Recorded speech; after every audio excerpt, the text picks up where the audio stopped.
We have this question came in by Krish Ravindra, and Ms. Krish asks, as I learn and live in financial mastery, how do I also educate my children? I would like money to play for me and play for them rightly too.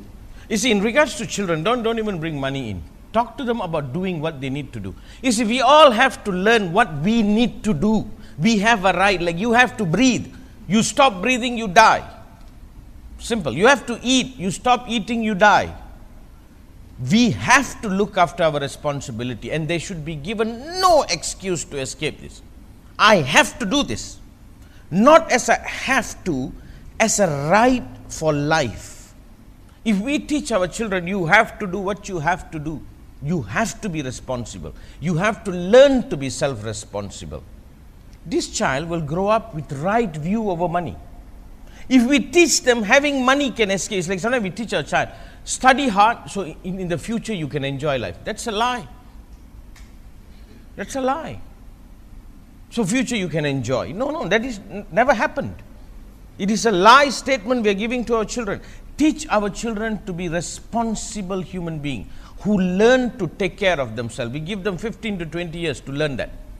They learn to look after themselves. They learn to pay for themselves. How they do that? By becoming a participant, a contributor. A child should not just be a free meal in the house, you know. It can for a while, but it must be a participant in the well-being of the house. And this is missed. So we teach our children to learn to be responsible for themselves. In learning to be responsible for themselves, they learn to be a creator, creative. And then they contribute. And when they go into the world, based on the capacity of their contribution, they would be rewarded. And then everything would be right. If we only teach them about money, we are creating madness. Absolute madness. We miss. It's like people all running around the world. I don't know why I'm touching this subject, but I'll touch it. Looking for love. When they get it, they don't know what to do with it. I'm looking for the perfect one. When the one shows up, they don't know what to do with the one. Something like that. So with our children, very quietly we must help them to understand. They must learn to take care of themselves. They must learn to be responsible. They must learn to be in cooperation. They must learn to contribute. That they can't just sit there and imagine themselves to be looked after. And when they imagine they should be looked after, and when they are alone, they think, okay, when I have money, the money will look after me. Look at the series of thinking. The question I put to you, were you raised as a responsible person? Are you capable of looking after yourself? If you're an adult and you can't, you have no excuse. Then there's something wrong. Then you are a special case. Then we have to make special provision to look after you, and there are special names for it.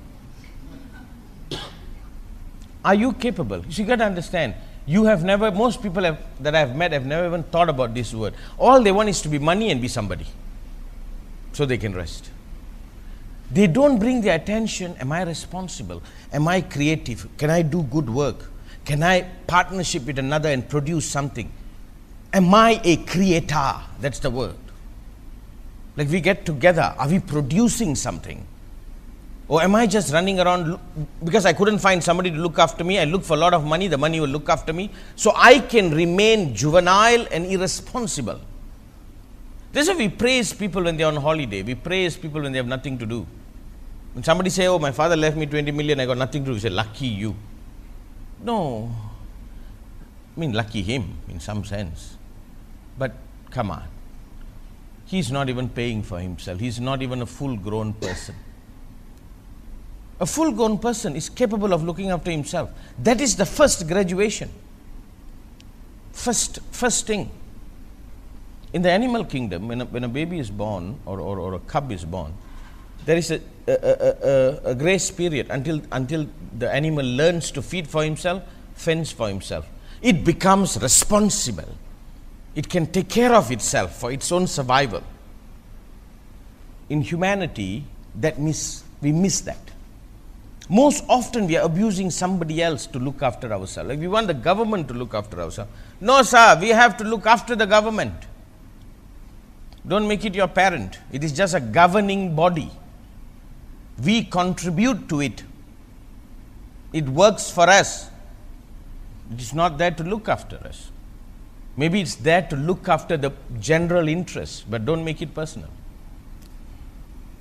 Wow. We have one more question all the way from Vancouver. If this is your first time and you're just tuning in, this is Tim Fernandez hosting Dhyan Vimal on In Conversations with Dhyan Vimal. The topic for today is financial mastery. If you have questions, post it on mysangha.com, mysangha spelled MYSANGGHA.com. We have a live audience here and we have a global audience tuning in today. This session is made possible by Borders, Parents to Mankind, Live and Inspire. Joining us from Vancouver, Madeline, her question is, I look at money as energy that needs to circulate. So as we receive, we must also give. How to give rightly without the ego, without expecting anything in return, and without making the recipient dependent or making him into a taker. I think all that I've said up to now, she's bringing up in the question. So how to give? Don't give. Help somebody fulfill their responsibility. Teach them how to.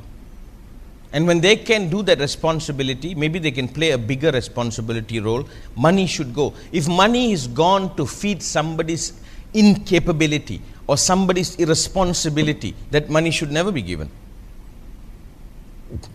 Money is been abused.